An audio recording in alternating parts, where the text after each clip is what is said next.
5846 acre வந்து தேவைப்பட்டது. அதுல வந்து பாத்தீங்கன்னா பட்டா நிலங்கள் வந்து 3774 ஏக்கர் பட்டா நிலங்கள். அதுல வந்து அக்ரிகல்ச்சர் லேண்ட், அதாவது விவசாய நிலங்கள் வந்து 3 போகங்கள் விளையக்கூடிய விவசாய நிலங்கள் வந்து 2681 ஏக்கர் வந்து விவசாய நிலங்கள் இருந்தது. ஸோ அரசு நிலங்களாக இதுல காட்டப்பட்ட நிலங்கள் வந்து 1972 ஏக்கர் அரசு நிலங்களாக காட்டப்பட்டது. இதுல கிட்டத்தட்ட 1558 ஏக்கர் வந்து வாட்டர் பாடிஸ், அதாவது நீர்நிலைகள். அதுல பெரும்பாலும் பெரிய நீர்நிலைகள், பெரிய ஓடைகள் எல்லாம் வந்து இந்த அரசு நிலமாக காட்டப்பட்ட 1972 ஏக்கர்ல வந்து 1558 ஏக்கர் நீர்நிலைகள் காட்டப்படும். இது வரைக்கும், அதாவது 90%, நேற்றே வந்து பேட்டியில் அண்ணன் தங்கம் தென்னரசு அவர்கள் பலர் வந்து சொல்லியிருந்தாங்க, 90% நிலங்கள் கையகப்படுத்தணும். அப்படி கையகப்படுத்தப்படவில்லை. இதுவரைக்கும் வந்து 1802 ஏக்கர் மட்டும்தான் கையகப்படுத்தப்பட்டுள்ளது. அதாவது 48% மட்டும்தான் கையகப்படுத்தப்பட்டுள்ளது. மீதி எல்லாம் கையகப்படுத்தவில்லை.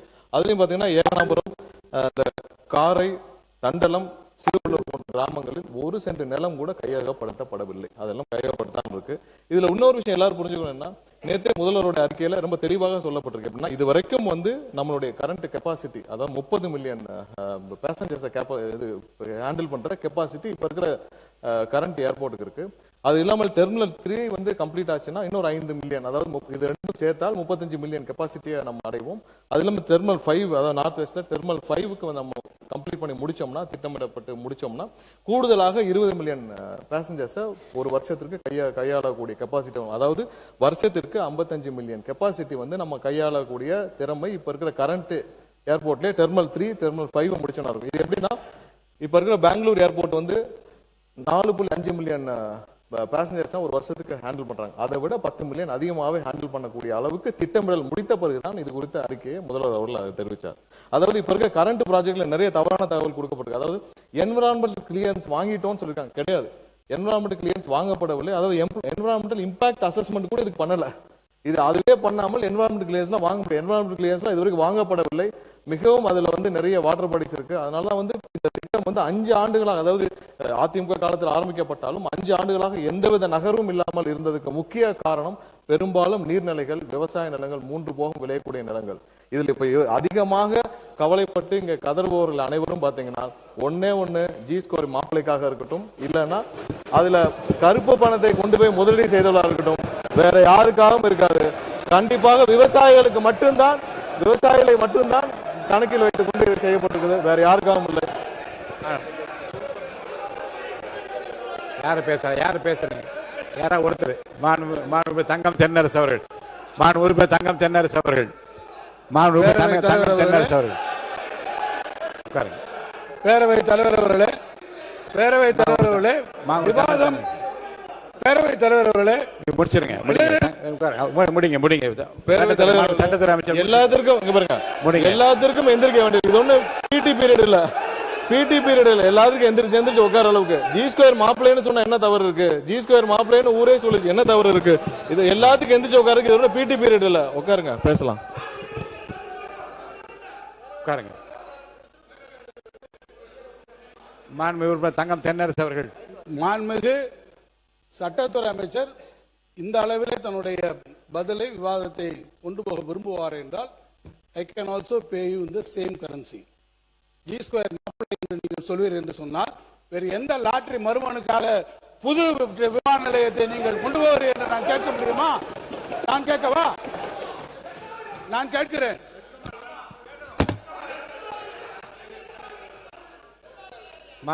உட்காருங்க. இருங்க. மாண்புமிகு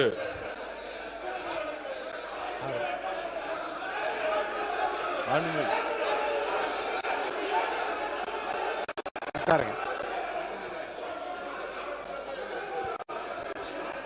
அவர்தான் பேசணும்.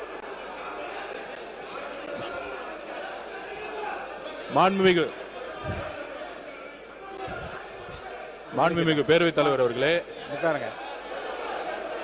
பேச அனுமதிக்கிறேன்.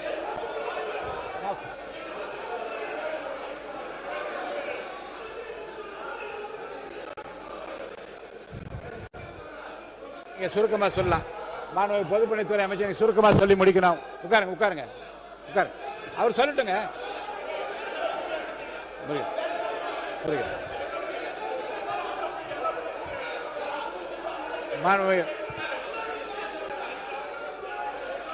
அவருக்கு முடிச்சிட்டுமே மாண்புமிகு அவர் என்ன கேள்வி வேணா கேட்கட்டும், அதுக்கு நான் ரெடியா இருக்கேன் பதில். உட்கார்ந்து அண்ணன் கேட்க சொல்லுங்க. நீங்க உட்கார்ந்துங்க. அவர் பேசிட்டான். மாண்புமிகு தங்கம் தென்னரசு அவர் மாண்புமிகு தங்கம் தென்னரசு இல்ல ஒரு அவரே இல்ல நான் என்ன சொல்றேன், நீங்க ஒரு ஆரோக்கியமா விவாதம் சொல்லு. உட்காருங்க. நீங்க என்ன சொல்றேன், நீங்க உட்காருங்க. பரந்தூர் ஏர்போர்ட்டை எதற்காக கொண்டு வந்திருக்கிறோம், பரந்தூர் அமைக்கக்கூடியதிலே நான் நேற்று செய்தியாளர் சந்திப்பிலே கூட விவரமாக சொல்லி இருக்கிறேன். சென்னையினுடைய புவியியல் அமைப்பில் வேற எந்த இடத்துக்கும் கொண்டு போக முடியாது. நேரடியா நாங்க ஒண்ணு உடனடியா போய் பரந்தூர்ல உடனடியா பார்க்கல. உங்களுடைய அதிகாரிகள் இருக்கிறார்கள், அவரிடத்துல கூட கேளுங்க. பரந்தூரை தேர்ந்தெடுப்பதற்கு முன்பு யார் அதுக்கு அப்ரூவல் கொடுக்கணும், அப்ரூவல் கொடுக்கணும். எத்தனை சைட் நாங்க போய் பார்த்திருக்கோம். சோழிங்கநல்லூர்ல பார்த்திருக்கோம், படாலத்தில் பார்த்திருக்கிறோம், பன்னூர்ல பார்த்திருக்கிறோம். ஒவ்வொரு இடங்களிலும் ஏற்கனவே பல இடங்களிலே அதை ஆய்வு செய்து அது ஏற்றுக்கொள்ளவில்லை. ஏர்போர்ட்ஸ் அத்தாரிட்டி ஆஃப் இந்தியா ஏற்றுக்கொள்ளவில்லை. காரணம் நேற்றே நான் விளக்கி இருக்கிறேன். சென்னையினுடைய கிழக்கு பகுதியிலே வங்கக்கடல் இருக்கிறது, அந்த பகுதியில் நீங்க போக முடியாது. நார்த்துக்கு போனீங்கன்னா ஒன்று மணலிலிருந்து எண்ணூர்லேருந்து எல்லா இண்டஸ்ட்ரியல் எஸ்டேட்ஸ், அந்த பக்கம் பழவேற்காடு ஏரி சூழலியல் பிரச்சனைகள், அந்த பக்கத்தில் நார்த்தில் போக முடியல. சவுத்துக்கு போறீங்க, சோழிங்கநல்லூர் போய் பார்க்குறீங்க, அது தாம்பரம் ஏர்பேஸோட நேராக வருது. அதோட ஏர் ஸ்பேஸுக்குள்ள நம்ம வைக்க முடியல, ஏன்னா பிகாஸ் அது டிஃபென்ஸ் இதுக்குள்ள இருக்கு. அடுத்து தள்ளி போனீங்கன்னா அந்த பக்கம் கல்பாக்கம் அனல்மில் நிலையம், இந்த பக்கம் போனீங்கன்னா வேடந்தாங்கல் பறவைகள் சரணாலயம், எந்த பகுதியிலும் அங்கே போக முடியல. அது ஏற்றுக்கொள்ளவில்லை, இந்த இடங்களை எல்லாம் ஏற்றுக்கொள்ளவில்லை, ரிஜெக்ட் செய்கிறார்கள். அடுத்து எங்க வரோம், வெஸ்ட்டுக்கு தான் வர முடியும். வெஸ்ட் சைடில் போகும்போது தான் நம்ம ரெண்டு இடங்களை பார்க்குறோம். பன்னூர் ஒன்று பார்க்குறோம், பரந்தூர் ஒன்று பார்க்குறோம். பன்னூருக்கும் பரந்தூருக்கும் நடுவில் ரெண்டுக்கும் நடுவில் நம்ம கம்பாரிசன் ஸ்டடிஸ் வருது. என்னென்ன விஷயங்களை பார்க்க முடியும், ஒன்று டெக்னிக்கல் ஃபீசிபிலிட்டி பார்க்கலாம். ஒரு இடத்த பார்க்கும்போது டெக்னிக்கல் ஃபீசிபிலிட்டி, அந்த இடங்களில் பெரிய பெரிய EHVT லைன் இருக்கா, வேற ஏதாவது பெரிய இண்டஸ்ட்ரீஸ் இருக்கா, அதை ரீலோகேட் பண்ணக்கூடிய விஷயம். இன்னொன்று மிக முக்கியமாக, ஒரு இடத்தை வருகிற போது எந்த இடமாக இருந்தாலும், எந்த தொழிற்சாலை, சிப்காட்டாக இருக்கலாம் அல்லது ஏர்போர்ட்டாக இருக்கலாம், எந்த இடமா இருந்தாலும் அடிப்படையில் நமக்கு நிலம் வேணும் இல்லையா. அந்த நிலத்தில் போகும்போது யாராவது ஒருவரை டிஸ்லோகேட் போக வேண்டும், அங்கே இருந்து மக்களை மாற்ற வேண்டும் என்றால் யார் எந்த இடத்தில் மிக குறைந்த அளவிலே மக்கள் அதனால் பாதிக்கப்படுவார் என்பதை கணக்கெடுக்கணும். அப்படி எடுக்கிற போதுதான் பரந்தூரை நாம் அந்த இடத்தை தேர்வு செய்ய வேண்டிய நிலை வந்து. இன்னொன்று காஸ்ட் ஆஃப் லேண்ட், இதெல்லாமே பல காரணங்கள். இவ்வளவும் பண்ணிதான் பரந்தூர் எடுக்கப்பட்டதை தவிர மாண்புமிகு பொதுப்பணித்துறை அமைச்சர் சொன்னதை போல அதில் எந்த விதமான ஒரு உள்நோக்கங்களும் நிச்சயமாக இல்லை என்பதை நான் திட்டவட்டமாக தெரியவில்லை. இல்ல அவர் ஒன்று சொன்னார், மாண்புமிகு பொதுப்பணித்துறை அமைச்சர் அவர்கள் சொன்னார்கள்.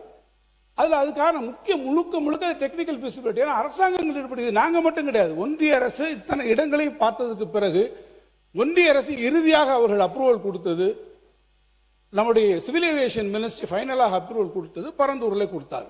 எனவேதான் பரந்தூரை நாம் எடுத்துக்கொண்டிருக்கிறோம். இப்ப நீங்க சொல்றீங்க நாங்க இன்னொரு இடத்தை பார்க்க போறோம். போய் பார்க்க போற இடத்துல இதே சூழ்நிலைகள் வரும், இதே இடத்துல வரும். விவசாய நிலங்கள், இப்ப நீங்க எப்படி இருந்தாலும் நிலங்களுக்கு போவீங்க, அங்க போகும்போது இதே இவாலுவேஷன் நீங்க பண்ண வேண்டியிருக்கும். நீங்க பண்ணுங்க, நாங்க அதை பத்தி பார்க்கல. இந்த ப்ராஜெக்ட் இத்தனை வருஷத்துக்கு அப்புறம், இவ்வளவு நம்ம டிராவல் பண்ணி வந்ததுக்கு அப்புறம் இன்னைக்கு நீங்க விட்டுட்டீங்கன்னா இனி இது எப்ப வரப்போகுது?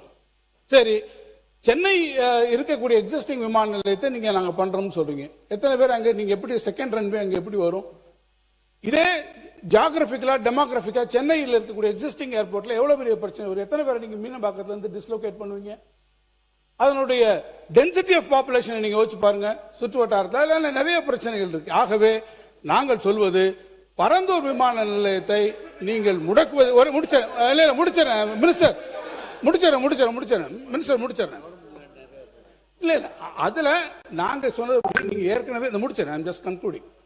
ஆக ஏற்கனவே அங்கே இருக்கக்கூடியவர்கள் ஏறத்தாழ 2500 மேற்கொள்ள பட்டா நிலங்களை வைத்திருப்பவர்களுக்கு காம்பன்சேஷன் கொடுத்து அக்விசிஷன்லாம் முடிந்து ப்ராக்ரஸ் எல்லாம் வந்ததுக்கு அப்புறம் இந்த திட்டத்தை கைவிடுவது என்பது தமிழ்நாட்டினுடைய ஒட்டுமொத்த பொருளாதார வளர்ச்சிக்கும் அது நிச்சயமாக எதிரானதாக இருக்கும். அந்த வளர்ச்சிக்கு உதவாது. நீங்கள் சொல்றபடி 1.5 ட்ரில்லியன் அமெரிக்கன் டாலர் எக்கானமி என்பதை ஒருபுறம் நீங்கள் சொல்லிக்கொண்டே இன்னொரு புறம் அதற்கு எதிராக செய்கிறது என்பதுதான் எங்களுடைய நிலைப்பாடு. அதைத்தான் நாங்கள் விளக்கியிருக்கோம்.